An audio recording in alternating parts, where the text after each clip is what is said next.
ধরে এই মুনাফিকদের চরিত্র আল্লাহ পাক কোরআনে তুলে ধরেছেন। এজন্য আমরা মুনাফিক হতে চাই না মুমিন হতে চাই? জোরে বলেন। মুমিন হতে হলে আল্লাহ রাব্বুল আলামিন এই সূরাতুল মুমিনুনের ভিতরে 7টা গুণের কথা বলছে। কয়টা গুণের কথা বলছে বলেন? এই 7টা গুণ আমরা আজকে জানবো এবং নিজের ভিতরে আমলের চেষ্টা করবো ইনশাআল্লাহ। রাজি আছি তো ইনশাআল্লাহ? কেউ তো চলে যাবেন না তো? কেউ তো চলে যাবেন না তো? আল্লাহ তাআলা তৌফিক দান করে সবাই বলি আমিন। এই সূরাতুল মুমিনুন কোরআনুল কারীমের একটু নলেজ থাকা আমাদের দরকার। কোরআনুল কারীমের সূরা কয়টি আছে বলেন তো দেখি? 114টি। এই 114টি সূরার ভিতরে আল্লাহ তাআলা 2টা সূরা বাদ দিয়া, 2টি সূরা বাদ দিয়া বাদ বাকি সূরাগুলোর নাম হয় ওই সূরার ভিতরে ওই শব্দটা আছে, ওই শব্দ দিয়ে নামকরণ করেছেন। 2টা সূরা বাদ দিয়ে, একটা হলো সূরাতুল ফাতিহা মানে আলহামদুলিল্লাহ শরীফ। আলহামদুলিল্লাহর ভিতরে ফাতিহা শব্দ আছে নাই?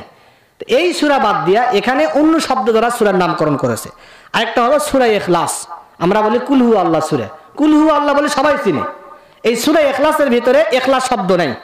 এর বাদ দিয়া বাকি সব সূরার ভিতরে ওই সূরার ভিতরে একটা শব্দ দিয়ে আল্লাহ তাআলা নামকরণ করেছেন। তো আল্লাহ পাক সূরাতুল মুমিনুনের নাম করেছেন এই সূরা দিয়ে। জোরে কোন সুবহানাল্লাহ। এই সূরাটি কখন নাজিল হলো? এই সূরাটি কখন অবতীর্ণ হলো? হযরত ওমর রাদিয়াল্লাহু তাআলা আনহু বলেন, আমি যখন ইসলাম ধর্ম গ্রহণ করেছি, ইসলাম ধর্ম গ্রহণ করার পরে বিশ্ব নবীর সাথে বসা ছিলাম, হঠাৎ করে দেখলাম বিশ্ব নবীর উপরে ওহী নাজিল হচ্ছিল। বিশ্ব নবীর উপরে যখন ওহী নাজিল হয় ওই সময় মৌমাছির ভন ভন শব্দের মতো শব্দ হয়। জোরে কোন সুবহানাল্লাহ। ওহী এমন একটা ভারী, ওই ওহী যখন নাজিল হতো বিশ্ব নবী যদি কোনো উটের উপরে বসা থাকতো উটটা বসে যেত ভারীর কারণে। এমনকি কঠিন শীতের ভিতরেও, ওই শীতের ভিতরেও ওহির ভারতের কারণে আল্লাহ রসুল ঘেমে যেতেন। ঘেমে ঘেমে তার কপালগুলো ঘাম বেয়ে পড়ে যেত, এত ভারী ছিল ওহী। হযরত ওমর বলেন, আল্লাহ রসুলের উপরে ওহী নাজিল হলো, ওই সময় দেখলাম বিশ্বনবী কিবলার দিকে হলেন, ওয়া রাফা ইয়াদাইহি, 2 হাত তুললেন আর বললেন, আল্লাহুম্মা আকরিমনা, আয় আল্লাহ আপনি আমাদেরকে সম্মানিত করুন, আমাদেরকে অপমানিত করবেন না, আমাদেরকে আপনি আমাদের উপর সন্তুষ্ট হয়ে যান, এই জাতীয় কিছু দোয়া করলেন। দোয়া করার পরে বিশ্বনবী বলেন, ওমর শোনো শোনো শোনো, এই মুহূর্তে জিবরিল আমিন আমার উপরে 10টা আয়াত নাজিল করেছে। কয়টা আয়াত? এই 10টা আয়াতের ভিতর 7টা গুণের কথা বলছে। ওই 7টি গুণে কোনো ব্যক্তি যদি গুণান্বিত হতে পারে আল্লাহ রাব্বুল আলামিন তাকে জান্নাতুল ফেরদাউসের মালিক বানায় দিবে। এই জন্য জান্নাত যদি আমরা চেতে চাই তাহলে জান্নাতুল ফেরদাউসটা চাইতে হয়। জান্নাতুল ফেরদাউস আল্লাহর কাছে কামনা করতে হয়। তো জান্নাতুল ফেরদাউস পাওয়ার জন্য বিশ্বনবী বললেন, এই মুহূর্তে আমার কাছে এমন 10টি আয়াত নাজিল হয়েছে, ওই 10টি আয়াতের ভিতরে 7টা গুণের কথা বলা হয়েছে। যদি কোনো মুমিন মুসলিম ওই 7টি গুণে গুণান্বিত হতে পারে তাহলে তারা জান্নাতুল ফেরদাউসের ওয়ারিস হয়ে যাবে। জোরে কন্যা সুবহানাল্লাহ।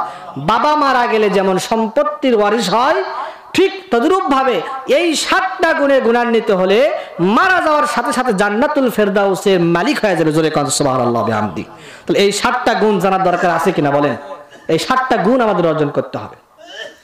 আম্মা জান আয়েশা সিদ্দিকা রাদিয়াল্লাহু তাআলা আনহাকে জিজ্ঞাসা করা হলো, আম্মা জান আল্লাহর রাসূলের চরিত্রটা কেমন ছিল? আম্মা জান আয়েশা সিদ্দিকা রাদিয়াল্লাহু তাআলা আনহা বললেন, ও সাহাবীরাম, তোমরা কি কোরআন পড়নি? বিশেষ করে সূরাতুল মুমিনুনের প্রথম 10 আয়াত পড়নি?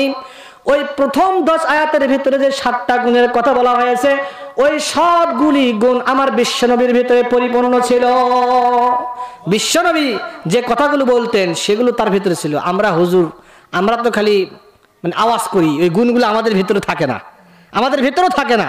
এখানে ওয়াজ করলাম যে এই গুণ অর্জন করবে, আমার ভিতরে থাকে না।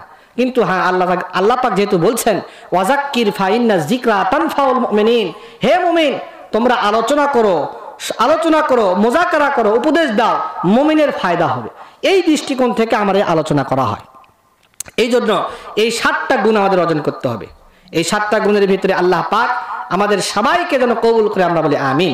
এই 7টা গুণের প্রথমে আল্লাহ বলছেন, কদ আফলাহাল মুমিনুন, মুমিনেরা সফল কাম হয়ে গেছে। আফলাহ মানে সফল কাম, মুমিনুন মানে মুমিনেরা সফল কাম হয়ে গেছে। মুমিনেরা সফল কাম হয়ে গেছে। সফলতার মাপকাঠি ক্ষমতা নয়, সফলতার মাপকাঠি ব্যক্তিত্ব নয়, সফলতার মাপকাঠি অর্থ নয়, সফলতার মাপকাঠি হলো ঈমান। জোরে বলেন কি? ঈমান। পৃথিবীতে অর্থের দিক দিয়ে সবচাইতে সফল কে বলেন তো দেখি? বলো না। বিল গেটস সবচেয়ে বড় না টাকার মালিক অর্থের দিক দিয়ে। আর সবচাইতে ক্ষমতার দিক দিয়ে বেশি পাওয়ারফুল ডোনাল্ড ট্রাম্প। পাগল, আধা পাগল, কি বলে সে নিজেই বোঝে না। রাস্তা দিয়ে যায়, বাচ্চাদের ছেলেদের সাথে ঘুষাঘুষি করে ডোনাল্ড ট্রাম্প, কিন্তু তার ক্ষমতা কত, সারা পৃথিবীতে তার ক্ষমতা চলে। তাহলে বোঝা গেল অর্থের দিক দিয়েও মুমিন, অর্থের দিক দিয়েও কেউ সফল নয়, ক্ষমতার দিক দিয়েও কেউ সফল নয়। যদি বলা হয় সুখ্যাতির দিক দিয়ে কে বড়, বলা যাবে আমাদের মাননীয় প্রধানমন্ত্রী শেখ হাসিনা, সবার মুখে মুখে তার নাম খ্যাতি। যদি বলা হয় ওলামায়ে কেরামের ভিতরে সবচাইতে খ্যাতি কে, তাহলে প্রথমে নাম আসবে আল্লামা শাহ আহমদ শফি, আমির হেফাজত। কথা বলেন ঠিক কিনা? এরকম অনেক মানুষের নাম আসবে। আল্লাহ বলে এগুলো সফলতার মাপকাঠি নয়, সফলতার মাপকাঠি হলো ঈমান। জোরে বলেন সুবহানাল্লাহ। কদ আফলাহাল মুমিনুন, মুমিনেরা সফল কাম হয়ে গেছে, মুমিনেরা সফল কাম হয়ে গেছে। এই জন্য ঈমানের বড় দাম, ঈমান বড় দাম। ঈমানের দুইটা অংশ, একটা লা ইলাহা ইল্লাল্লাহ, আল্লাহ ছাড়া কোনো ইলাহ নাই, মুহাম্মাদুর রাসূলুল্লাহ সাল্লাল্লাহু আলাইহি সাল্লাম, মুহাম্মদ মুস্তাফা সাল্লাল্লাহু আলাইহি সাল্লাম হলেন আল্লাহর প্রেরিত রাসূল। এই কথাটা শুধু মুসলমানদের নয়, এই কথাটা হিন্দু ধর্মের গ্রন্থেও আছে। একম ব্রহ্মা দ্বিতীয়ং নাস্তি নেহনা নাস্তি কিঞ্চন। হিন্দু ধর্মের ধর্মীয় কিতাব বেদের ভিতরে এই কথাটা আছে, একম ব্রহ্মা দ্বিতীয়ং নাস্তি নেহনা নাস্তি কিঞ্চন। একং ব্রহ্মা মানে এক আল্লাহ, একম ব্রহ্মা দ্বিতীয়ং নাস্তি, তার কোনো দ্বিতীয় নাই, নেহনা নাস্তি কিঞ্চন, নাই নাই তার কোনো বিন্দু নাই, তার কোনো শরিক নাই। এভাবে মুহাম্মাদুর রাসূলুল্লাহ, হিন্দুদের ধর্মীয় কিতাবের নাম পুরাণ, ঋগ্বেদ, সামবেদ, যজুর্বেদের মধ্যে বলা হয়েছে যে শেষ তাদের নিকট যুগ তিনটা, যুগ তিনটা। শেষ যুগের নাম কি? কলকি। শেষ যুগের নাম কি? কলকি যুগ। এই যুগের ভিতরে একজন অবতার আসবে, এই অবতারের নাম হবে নরাশংস। কি শংস? নরাশংস। নরাশংস সংস্কৃত ভাষা, যার বাংলা আরবি হলো মুহাম্মদ। জোরে কন্যা সুবহানাল্লাহ বিহামদি। নরাশংস মানে হলো প্রশংসিত, আর আরবিতে মুহাম্মদ মানে প্রশংসিত। আর শেষ অবতারের জন্ম হবে সম্ভাল। সম্ভাল মানে হলো নিরাপদ নগরী। ওয়াহাযাল বালাদিল আমিন, আল্লাহ পাক নিরাপদ নগরীর কসম খাইয়েছেন, অর্থাৎ মক্কা নগরী। শেষ অবতারের বাপের নাম হলো বিষ্ণু যশা, তার মানে হলো মালিকের দাস, আরবি হলো আব্দুল্লাহ। আরবি কি? আব্দুল্লাহ।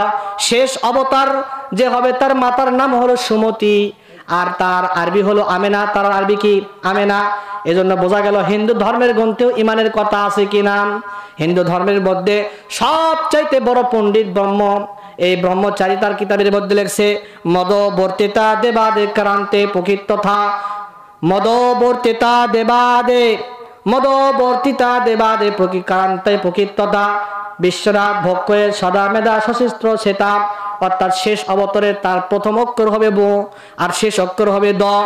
মুহাম্মদ, জোরে বল সুবহানাল্লাহ। মুহাম্মাদের প্রথম অক্ষর ম, শেষ অক্ষর দ। আর সে গরুর গোশত খাওয়া তার ধর্মে জায়েজ হবে। জোরে কোন সুবহানাল্লাহ। এই কথা আরো অনেক তার ধর্মীয় কিতাবের ভিতরে বলে গেছে। তাহলে বোঝা গেল লা ইলাহা ইল্লাল্লাহ মুহাম্মাদুর রাসূলুল্লাহ। মুমিন হওয়ার জন্য দুইটা অংশ, একটা আল্লাহর উপরে বিশ্বাস করা, আরেকটা রাসূল সাল্লাল্লাহু আলাইহি সাল্লামের উপরে ঈমান আনা। এই দুইটা অংশ কিন্তু অন্যান্য ধর্মের কিতাবের ভিতরে আছে। এজন্য মুসলমানদের ঈমান শক্ত করতে হবে। আজকে আফসোস, কপাল পোড়া মুসলমান, পূজা যখন হয় মুসলমানের ছেলেরা চলে যায়, যায় না? যায় না? সব যায়, সেলফি তোলে, আবার পূজাতে যায় সেলফি তোলে, ইন্টারনেট মিডিয়া ফেসবুকে সেগুলো আবার ছেড়ে দেয়। হাই রে আফসোস, কপাল পোড়া। আপনি বলুন যে আমাদের ঈদগাহে কয়জন হিন্দু আসে দেখছেন কখনো? আমি তো আজ থেকে আরো ৬-৭ বছর আগে থেকে ঈদগাহের নামাজ পড়াই, জীবনে একটা হিন্দুকে দেখলাম না যে সে আসে আমার ঈদগাহে নামাজ পড়ে। কই আসে না তো। আমি কেন যাই? আপনি কেন যাই? এটা আমাদের কপাল পোড়া, এটা আমাদের বুঝের কমতি, এটা ইমানের দাবি নয়। ইমানের দাবি হলো মুসলিম কোনো অধর্মের উৎসবে যেতে পারে না। হ্যাঁ, অমুসলিমদের সাথে আমার আপনার সুসম্পর্ক থাকবে, সামাজিক সম্পর্ক থাকতে পারে, কিন্তু তার ধর্মীয় উৎসবে কোনো মুসলমান যেতে পারে না। এই জন্য আমরা যাবো তো ইনশাল্লাহ, নাকি যাবো ইনশাল্লাহ? ইনশাল্লাহ। তো এই জন্য বলতেছিলাম যে কদ আফলাহাল মুমিনুন, মুমিনেরা সফল কাম হয়ে গেছে। কেমন সফল কাম হয়ে গেছে দেখেন। আমরা ফেরাউনের নাম শুনেননি? ফেরাউন কি বলছিল? আনা রব্বুকুমুল আলা, আমি সবচাইতে বড় আল্লাহ, আমি সবচাইতে বড় রব। ফেরাউনের কথা। ফেরাউনের একটা দাসী ছিল, নাম হলো তাফসীরের কিতাবে লেখছে মাসআতা বা মুসাতাম। এই মুসাতা বা মুসাতাম ফেরাউনের দাসী ছিল। তার মাথার চুল আশ্রয় দিত।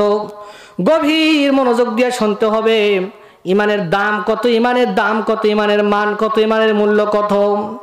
মুসাতা যখন ফেরাউনের মাথার চুল আশ্রয় দেয়, হঠাৎ করে একদিন হাত থেকে চিরুনিটা পড়ে গেছে।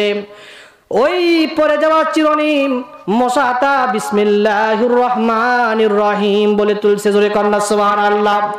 ফেরাউন বলে, মুসাতা তুমি কার নাম নিলে? ফেরাউনের দাসী বলে, আমি আমার রবের নাম নিয়েছি। রবের নাম আল্লাহ। রবের নাম কি? আল্লাহ। কয় না না নাম আনা রব্বুকুমুল আলা, আরে আমি তো সবচাইতে বড় আল্লাহ। ওই আল্লাহ আবার কোত্থেকে আসলো? কয় না মালিক, আপনাকে যে সৃষ্টি করেছে সেও আমার আল্লাহ, আমাকে যে সৃষ্টি করেছে সেও আমার আল্লাহ। আপনারও মালিক আল্লাহ, আমারও মালিক আল্লাহ। ফেরাউন বলে না না, হবে না, হবে না। আনা রব্বুকুমুল আলা, আমি তো সবচাইতে বড় রব। ফেরাউন বলে না, এখনো তুমি আমাকে রব মানো? ও মা বোন, একটু খেয়াল করে শুনতে হবে। ইমানের পরীক্ষায় মহিলা মানুষ কত কামিয়াবি হয়েছে, কদ আফলাহাল মুমিনুন হয়েছে। এবার মুসাতাকে বলল, না তোমাকে আমাকেই রব মানতে হবে। মুসাতা বলে, জীবন যাবে কিন্তু ইমান যাবে না। জোরে বল ঠিক কিনা? কাল্লা যাবে কিন্তু আল্লাহ যাবে না। কাল্লা যেতে পারে কিন্তু আল্লাহ যেতে পারে না। এবার মুসাতাকে বলল, না তুমি আমার উপরে ঈমান আনতে হবে। কয় না আমি পারবো না। কয় ঠিক আছে, তাহলে তোমাকে আগামীকাল রাজপ্রাসাদের সামনে, প্রধান সড়কের সামনে, সমস্ত মানুষের সামনে তোমাকে জ্বলন্ত তেলের মধ্যে ফুটায় মারা হবে। মুসাতা বললে, আমি তবু রাজি আছি, আল্লাহকে ছাড়তে রাজি নাই। কাল্লা যাবে আল্লাহ যাবে না। জোরে বলেন না, কাল্লা যাবে আল্লাহ যাবে না, কাল্লা যাবে আল্লাহ যাবে না। এবার মুসাতা বলল, ঠিক আছে মালিক, আমি রাজি আছি। এবার ফেরাউন মুসাতাকে আগুনের মধ্যে ফেলে দেওয়ার জন্য সব প্রস্তুতি শেষ করে ফেলেছে। একটা চামচা, একটা খাদিম ছেলা বলছে, ও আল্লাহ। ফেরাউন কানে কানে গিয়া বলে, একটু তাকে সুযোগ দেওয়া হোক। তার দুইটা সন্তান আছে, দুইটা সন্তান, একটা একটু বড় আরেকটি ছোট। ওই দুই সন্তানকে আগে তেলের মধ্যে ফেলানো হোক, হয়তোবা সন্তানের মায়ায় আপনাকে রব মানতে পারে। ফেরাউন বলে, ভালো বুদ্ধি দিয়েছো, দেখি কি করা যায়। এবার বড় সন্তান, ছোট্ট সন্তান, একটু পিটাপিটি সন্তান, বড় সন্তানকে যখন আগুনের মধ্যে ফালায় দেয়, মুসাতার চোখটা খুলে গেছে। আল্লাহ তাআলা তার পর্দা খুলে দিয়েছে। দেখে ওই সন্তান তেলের মধ্যে হাবুডুবু খায়, আর মাকে বলে, মাগো মা, ইমান ছাড়িও না। মাগো মা, এখান থেকে যখন আমার জীবনটা চলে যাবে, আমি সঙ্গে সঙ্গে জান্নাতি হয়ে যাব। এবার মহিলাটা দেখে সন্তান দেহ তেলের মধ্যে পড়ে, আর সন্তান সবুজ পাখির মতো হয়ে গেছে, আর বলছে, আম্মি আর সবরাল জান্নাহ, মা ধৈর্য ধারণ করো, একটু পরে তোমাকে জান্নাত স্বাগতম জানা দিবে। এবার প্রথম সন্তানকে মেরে ফেললো। কে মারলো? আনা রব্বুকুমুল আলা ফেরাউন। এবার দ্বিতীয় সন্তানকে ফেলে দেয়। মনে মনে ভাবে, এই দ্বিতীয় সন্তানকে মারার পরেও হয়তো বা মহব্বতে আমাকে মাবুদ মানবে। এবার দ্বিতীয় সন্তানকে যখন আগুনের মধ্যে ফালা দেয়, ডুবান্ত আগুনের মধ্যে পড়ে যখন ছটপট ছটপট করতে থাকে, ওই সন্তানের চোখটা কিন্তু খুলে গেছে। ভেতরে জাহিরি চোখটা তো খোলা, বাতিনি চোখটাও খুলে গেছে। ওই সন্তান বলছে, আম্মি আস সবরাল জান্নাহ, আম্মি আস সবরাল জান্নাহ, মা ধৈর্য ধরো মা, ধৈর্য ধরো, মারা যাওয়ার পরে সোজা জান্নাতি হয়ে যাব। এটা হলো ঈমান। ঈমানের এত পাওয়ার, আনা রাব্বুকুমুল আলা, পাওয়ারফুল খোদা, ফেরাউন কথিত খোদা, মিথ্যা দাবিদার খোদা, সেই খোদার আযাব তার ঈমানটাকে কেড়ে নিতে পারে নাই।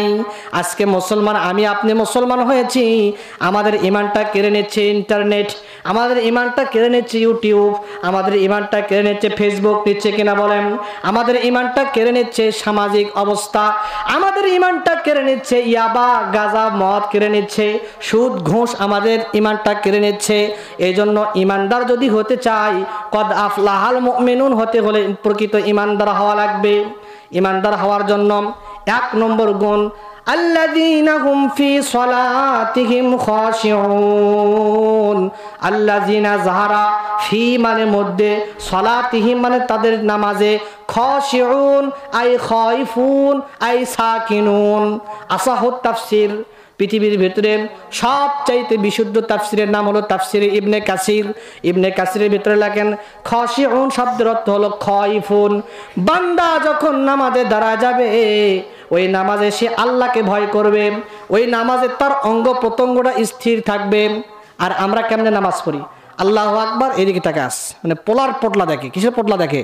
জুমার দিন দেখে না? কি এক অবস্থা, খাঁকড়ায়ের পটলা দেখে।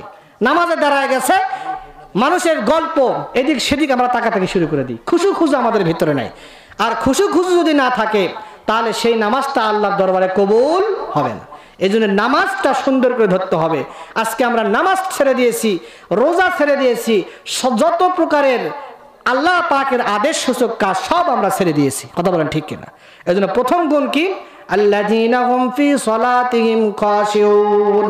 প্রথম গুণ হলো সেও নামাজে খুশু খুশু অবলম্বন করবে, নিজেকে স্থির রাখবে। নামাজে যখন দাঁড়াইবে, আনতাবুদাল্লাহ কান্নাকা তারাহু ফাইল্লাম তাকুন তারাহু ফাইন্নাহু ইয়ারাক। বিশ্বনবী বলেন, ও সাহাবীরা, যখন তোমরা নামাজে দাঁড়াইবা, যখন তোমরা ইবাদত করতে দাঁড়াবে, এমন ভাবে ইবাদত করবে যেন তুমি আল্লাহকে দেখো। জোরে কোন সুবহানাল্লাহ। আমরা তো সেই চোখ নাই, আমরা তো আল্লাহকে দেখতে পাই না। আনতাবুদাল্লাহ কান্নাকা তারাহু, যদি তুমি আল্লাহকে না দেখো, ফাইল্লাম তাকুন তারাহু ফাইন্নাহু ইয়ারাক, মনে করো স্বয়ং আল্লাহ আমাকে দেখে। জোরে কোন সুবহানাল্লাহ। এই ধ্যান ধারণার নাম হলো খুশু খুজু। এই ধ্যান ধারণার নাম কি? খুশু খুজু। আর আমরা যখন নামাজে দাঁড়াই, যখন নামাজে যদি আত্তাহিয়াতের সময় যদি ইমাম একটু দেরি করে, খালি তার মানে কি? আরে তাড়াতাড়ি সালাম ফিরেন, তাড়াতাড়ি সালাম ফিরেন, এরকম করি না আমরা? নামাজ পড়তে সমস্যা। ইমাম সাহেব মনে করে ভুলি টুলি হলো নাকি, কি কাছে কে, সবাই কাছে একসাথে। এটা খুশু খুজুর পরিপন্থী। এই খুশু খুজু অবলম্বন করতে হবে। আজকে নামাজ আমরা ছেড়ে দিয়েছি। নামাজের গুরুত্ব কত! বিশ্বনবী বলছেন, মান তারাকাস সালাতা মুতাআম্মিদান ফাকাদ কাফারা। যে ব্যক্তি ইচ্ছা করে নামাজ ছেড়ে দিল, সে যেন কুফরি করলো। নাউজুবিল্লাহ বলেন। যে ব্যক্তি ইচ্ছা করে নামাজ ছেড়ে দিল, সে যেন কুফরি করলো। আউয়ালু মা ইউহাসাবু বিহিল আবদু ইয়াউমাল কিয়ামাতিস সালাহ। কিয়ামতের দিন সর্বপ্রথম বান্দার নামাজের হিসাব হবে। ফরজ নামাজের ত্রুটি থাকলে সুন্নত দ্বারা পূরণ হবে, সুন্নতের ত্রুটি থাকলে নফল দ্বারা পূরণ হবে। এই জন্য নামাজটা সুন্দর করে পড়া চাই, নামাজটা যথাযথ পড়া চাই। বিশ্বনবী বলেন, সল্লি সলাতা মুআদ্দিন। এ সাহাবীরা ও আমার উম্মতেরা, এমনভাবে নামাজ পড়ো যেন এটা তোমার শেষ নামাজ। আমি আজকে নামাজে দাঁড়াইছি, এশার নামাজে বা ফজরের নামাজে, হতে পারে জোহরের নামাজের আগে আমি দুনিয়া হতে বিদায় হয়ে যাব। এরকম হয় কিনা বলেন? এই জন্য এই ধ্যান নিয়ে নামাজ পড়া, নামাজের কত গুরুত্ব। ইমাম জাহাবি, ইমামুল জারহি ওয়াত তাদিল, হাদিসের সহিহ জয়ীফ বাছাই করে, রাবীদের দোষ ত্রুটি বাছাই করে। এই হাফেজ জাহাবি, তার একটা কিতাব আছে সিয়ারু আলামিন নুবালা। ওলামায়ে কেরাম, মুফতি সাহেব আছে, উনি বুঝবেন। সিয়ারু আলামিন নুবালার ভেতরে একটা ঘটনা বর্ণনা করেছেন। আল্লাহ নবী মুসা আলাইহিস সালাতু ওয়াস সালামের জামানায় একটা মহিলা জেনা করেছে।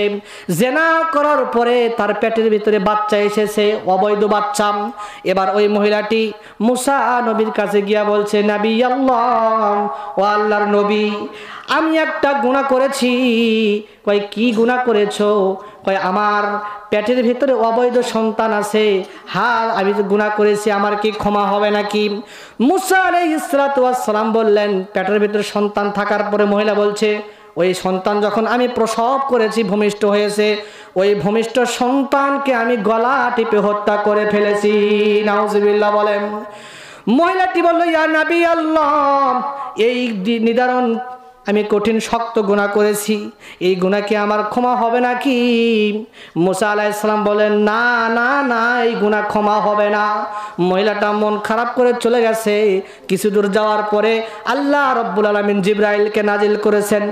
নাজিল করে বলছেন, ও নবী গো, ওই মহিলার থেকেও শক্ত গুনাহগার আপনার আশেপাশে থাকে, তার থেকেও নিকৃষ্ট গুনাহগার সবসময় আপনার চারপাশে থাকে, আপনি তো কোনোদিন তাদেরকে তাড়িয়ে দেন নাই। মুসা নবী বললেন, ভাই জিবরাইল, এটা আবার কোন গুনাহ যেই গুনাহ ওই মহিলার থেকেও শক্ত? শুনতে মন চায় কিনা বলেন?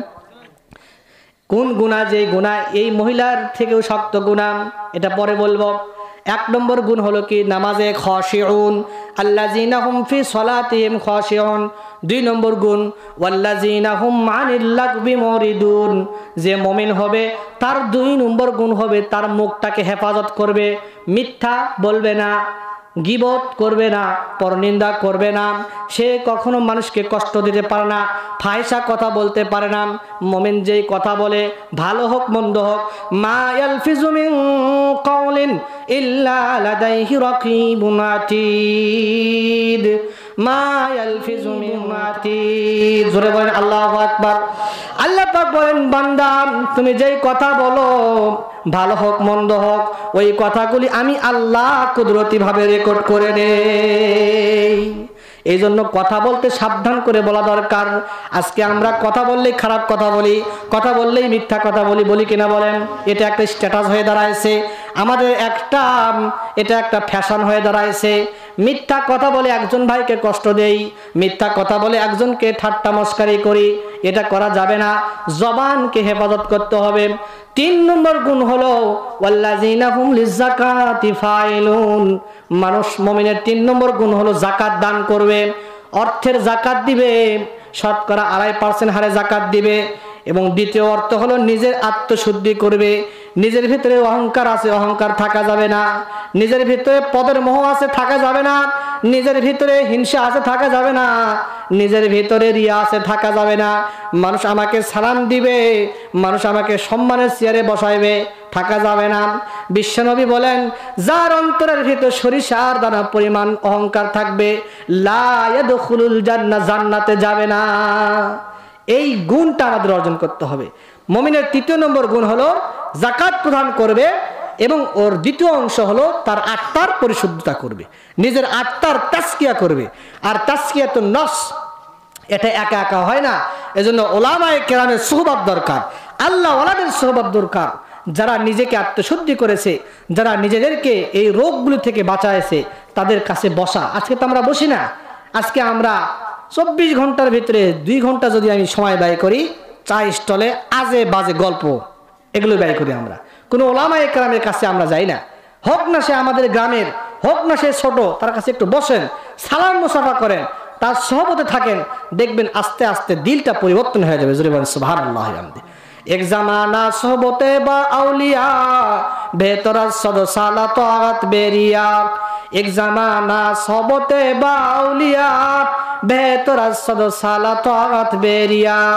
একটা মুহূর্ত চোখ মুজলাম মেলালাম, চোখ মুজলাম আর মেলালাম একটা মুহূর্ত। কোন আল্লাহওয়ালার সাথে থাকা 1000 বছর রিয়াহীন ইবাদত থেকেও বেশি উত্তম। জোরে বলেন সুবহানাল্লাহ। সবতে সালে তুরা সালে কুনাদ, সবতে তালে তুরা তালে কুনাদ। সৎসঙ্গে স্বর্গবাস, অসৎসঙ্গে সর্বনাশ। এজন্য ওলামায়ে কেরামের সহবতে আমরা যাবো তো ইনশাআল্লাহ। কারা কারা যাবে দেখি 2 হাত তুলে দেখান আল্লাহকে।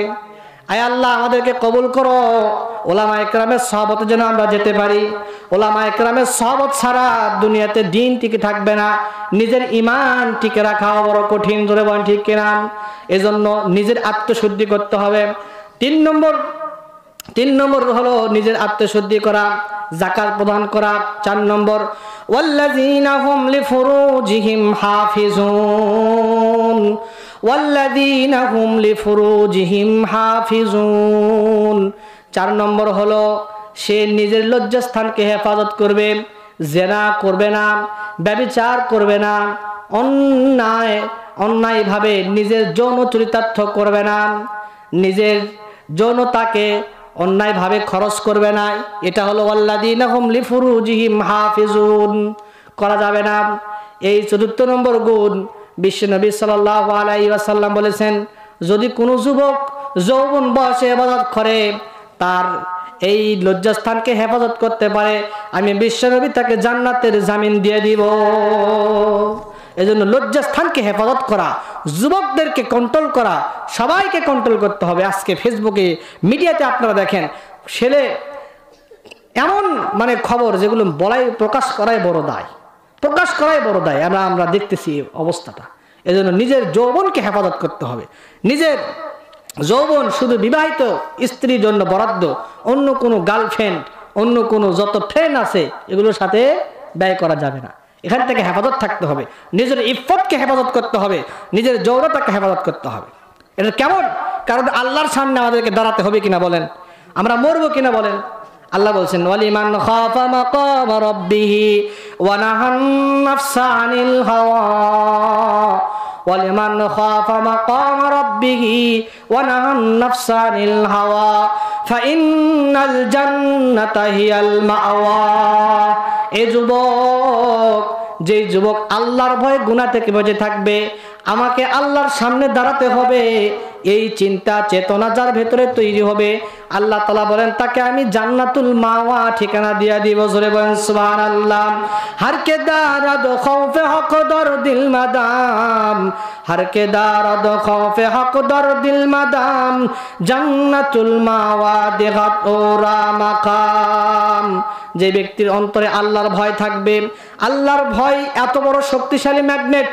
আল্লাহর ভয় থাকলে র্যাব লাগে না, আল্লাহর ভয় থাকলে পুলিশ লাগে না, আল্লাহর ভয় থাকলে ক্যামেরা লাগে না, সিসি ক্যামেরা লাগে না। এই জন্য আল্লাহর ভয় দিলের ভিতরে পয়দা করা। এ যুবক, আল্লাহর ভয় মরার আগেই তৈরি করতে হবে।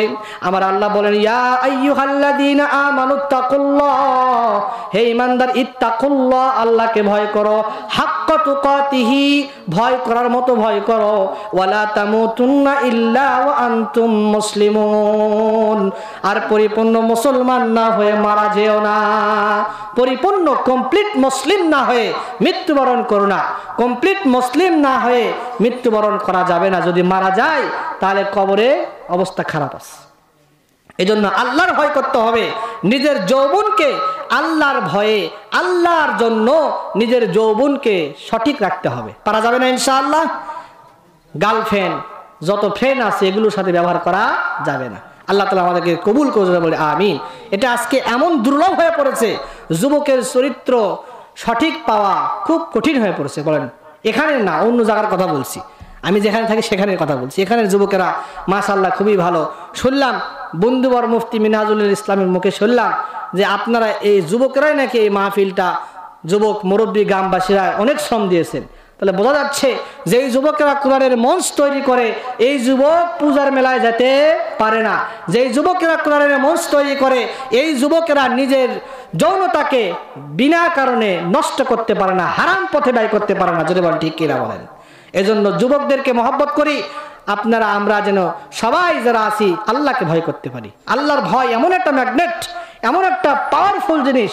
আল্লাহর ভয় যদি থাকে তাহলে সেই মানুষটা বড় দামি হয়ে যায়। কেমন দামি হয়ে যায়? হযরত ওমরের নাম শুনেন না আপনারা?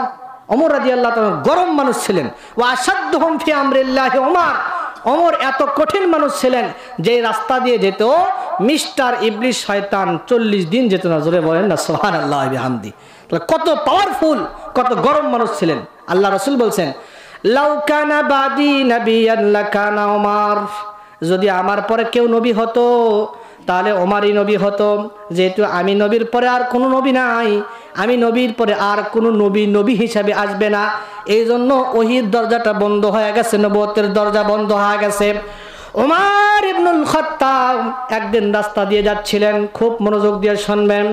হঠাৎ করে দেখে একটা ইয়াং যুবক হাঁটুর মধ্যে মাথা দিয়ে গুনগুন গুনগুন করে কাঁদছে, কাদা এমন কাদা কাটছে, তার চোখ দিয়া দু পানিটা টপ টপ করে বয়ে চলছে।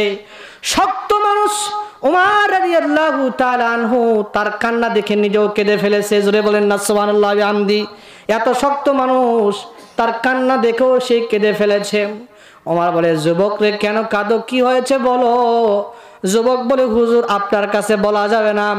কয় আমাকে কার কাছে বলবা? কয় বিশ্ব নবীর কাছে আমি যাব, বিশ্ব নবীর কাছে গিয়ে আমি বলবো আমি কেন কাঁদি। এবার বিশ্ব নবীর কাছে নিয়ে গেলেন হযরত ওমর। ওমর রাদিয়াল্লাহু তাআলা আনহু তাকে সাথে করে নিয়ে বিশ্ব নবীর দরবারে হাজির হয়ে গেলেন। আমার নবী হলেন রহমতের নবী, বিশ্ব নবী হলো মায়ার নবী, দয়ার নবী। বিশ্ব নবী বললেন, যুবক তুমি কেন কাঁদো, কি হয়েছে? লিমাজা তাবকি, তুমি কেন কাঁদছো, কি হয়েছে? যুবক বললেন, হুজুর আমি অত্যন্ত বড় একটা গুনাহ করেছি। কয় কি গুনাহ করেছো? কয় আসমান থেকেও বেশি বড় গুনাহ করেছি। কয় কি গুনাহ করেছো? জমিন থেকেও বড় গুনাহ করেছি। আল্লাহর নবী বলেন, হাল আশরাকতা বিল্লাহ, তুমি কি শিরক করেছো নাকি? বলে না ইয়া রাসূলুল্লাহ, শিরিক থেকেও বড় গুনাহ করেছি। কয় হাল কাতালতা নাফসাক, তুমি কি কোনো মানুষকে হত্যা করেছো? কয় না, কোনো মানুষকে হত্যা করি নাই, তার থেকেও বড় গুনাহ করেছি। আল্লাহর নবী বললেন, তুমি কি আল্লাহ পাকের আরশ থেকেও বড় গুনাহ করেছো? যুবক বললেন, ইয়া রাসূলুল্লাহ তার থেকেও বড় গুনাহ করেছি। বিশ্বনবী বললেন, তুমি কি আল্লাহর রহমত থেকেও বড় গুনাহ করেছো? যুবক বললেন, তার থেকেও বড় গুনাহ করেছি। বিশ্বনবী বললেন, কি গুনাহ করেছো রে যুবক, একটু আমারে শোনা দাও না। যুবক বলে, হুজুর আমি হলাম কাফন চোর। কি চোর? কাফন চুরি করি। আমি কাফন চুরি করার সময় বিভিন্ন কবর খনন করে কাফনগুলা চুরি করি। একদিন এই মদিনার ভিতরে সবচাইতে সুন্দরী একটা মহিলা, হুরে মাদিনা, এই হুরে মাদিনা সবচাইতে সুন্দরী ষোড়শী যুবতী কন্যা মারা গেছে, অবিবাহিত মহিলাটা মারা গেছে। তার কবরে গিয়া আমি কাফনের কাপড়টা নেওয়ার জন্য যখন গেলাম, যাওয়ার পরে তাকে আমি উলঙ্গ করে কাফনের কাপড়টা নিয়ে ফেলেছি। নিয়ে ফেলার পরে হঠাৎ করে আমার মাথায় শয়তান একটা ধোঁকা দিল। শয়তান বলে, যুবক তোমার জীবনে এত সুন্দরী ষোড়শী কন্যাকে তুমি কোনোদিন দেখো নাই, তোমার জীবনে কোনোদিন এত সুন্দরী মহিলাকে তুমি কোনোদিন টাচ করো নাই। যুবক বলে, হুজুর শয়তান আমাকে বারবার ধোঁকা দিয়া এমন একটা পর্যায়ে নিয়ে গেল, আমি শয়তানের ধোঁকায় পড়িয়া ওই মৃত মহিলার সাথে জেনা করে ফেলেছি। জোরে বলেন নাউজুবিল্লাহ। যুবক বলছে, হুজুর জেনা করার পরে আমার অন্তরাত্মা কেঁপে উঠলো, আহা কি ভুল করলাম, কি ভুল করলাম। যুবককে বলল, এবার আমি যখন কাফনের কাপড় নিয়ে উঠতে চাচ্ছিলাম, আমার পাওটা একবারে লেগে গেছে। হঠাৎ করে ওই মহিলা যেন আমাকে বলছে, যুবক দুনিয়া থাকা অবস্থায় মদিনার কোন যুবক আমাকে দেখে নাই, আমাকে টাচ করে নাই, আজকে আমাকে তুমি একা পেয়ে অন্ধকার কবরে তুমি আমাকে উলঙ্গ করলে, উলঙ্গ করার পরে তুমি আমাকে আমার সাথে জেনা করলে। যুবকের শুনে রাখো, যাও যাও, কাল কিয়ামতের দিন আমি তোমাকে আল্লাহর দরবারে তোমার নামে মামলা দায়ের করে দিব। যুবক বলে, হুজুর কিয়ামতের দিন ওই মহিলা আমার নামে মামলা করে দিবে, এই ভয়টা আমার ভিতরে ঢুকে গেছে, তাকওয়া আল্লাহর ভয় ঢুকে গেছে। কি হবে আমার অবস্থা? ওই কিয়ামতের দিন যদি আমার নামে আল্লাহ নালিশ করে, আমার নামে মহিলাটা নালিশ করবে। আল্লাহর নবী এই কথা শুনে বলেন, তুমি তো সাংঘাতিক গুনাহ করেছো, বড় আশ্চর্য গুনাহ করেছো। বিশ্ব নবী যদি কিছু বলতেন তোমাকে জাহান্নামে যাওয়া লাগবে, তাই হতো। কিন্তু নবীজি বললেন, তুমি বড় সাংঘাতিক গুনাহ করেছো। এই কথা শোনার পর যুবকটা দৌড়া পালায়া চলে গেছে। যুবক জানে বিশ্বনবী যদি আমার হকে কোনো কথা বলে দেয় সেটা তো অবশ্যই হয়ে যাবে, এবার যুবক আল্লাহর কাছে তওবা করে পাহাড়ে গিয়া জঙ্গলে গিয়ে আল্লাহকে বলে, আল্লাহ আমার ভুল হয়ে গেছে। এই জন্য বন্ধুরা আমার, ভাইরা আমার, আমরা তো গুনাহ করি না কি বলেন? কত গুনাহ করি, চোখের গুনাহ করি, হাতের গুনাহ করি। শুধুমাত্র আল্লাহকে বলো, আল্লাহ আমার ভুল হয়ে গেছে, আল্লাহ আমাকে ক্ষমা করে দেন। আল্লাহ বলে, তুমি যদি এই কথা বলতে পারো, আমি আল্লাহ তোমার জীবনের সব গুনাহগুলো ক্ষমা করে দিব।